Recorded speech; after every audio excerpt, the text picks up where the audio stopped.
Kasus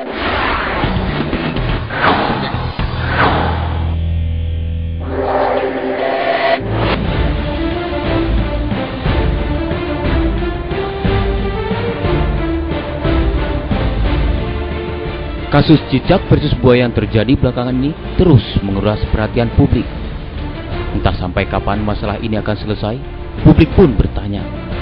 Semakin hari kasus ini terasa semakin rumit. Adakah pihak-pihak yang sengaja mengikat simpul-simpul kasus ini? Siapa?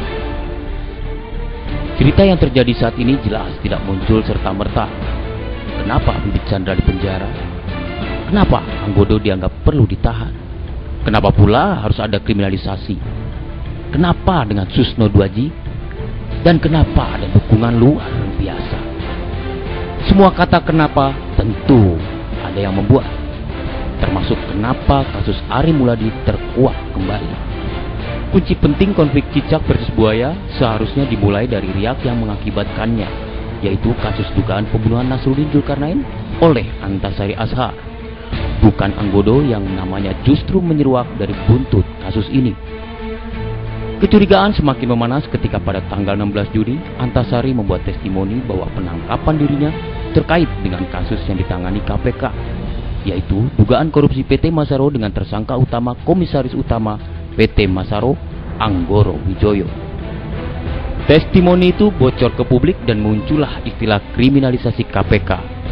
Wakil Ketua KPK Bibit Samatrianto dan Chandra M. Hanzah akhirnya ditahan. Publik marah dan bereaksi. Tokoh-tokoh nasional ikut membubui. Alhasil, muncullah desakan Bibit dan Chandra dibebaskan. Kasus terus menggelinding hingga Presiden membentuk tim penanganan khusus atau tim 8. Pada 3 November, melalui sidang uji materi Undang-Undang KPK di Mahkamah Konstitusi, publik mendengar rekaman percakapan Anggodo Wijoyo, adik kandung buronan KPK Anggoro Wijoyo. Hasilnya, masyarakat kembali marah. Tanpa barang bukti, masyarakat meminta polisi menangkap Anggodo. Tapi polisi punya pandangan sendiri.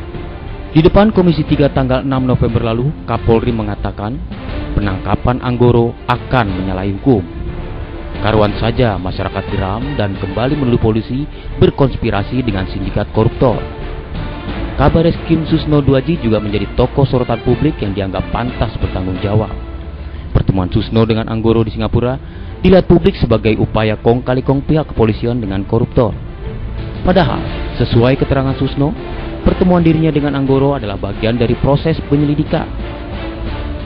Susno pun bersumpah tak menerima sedikit pun uang haram. Terakhir, publik kembali dikejutkan oleh munculnya nama Ari Muladi yang serta-merta bercerita kepada tim 8 tentang kronologi pemberian uang 5,1 miliar. Uang itu dikatakannya untuk pimpinan KPK yang diberikan melalui perantara bernama Yulianto. Nah, siapa sebenarnya penabuh cerita cicak versus buaya ini? Publik kini sedang terhuyung oleh opini-opini yang digerakkan oleh tangan-tangan kuat. KPK merasa di atas angin. Masyarakat terlanjur terbuai oleh citranya yang bersih.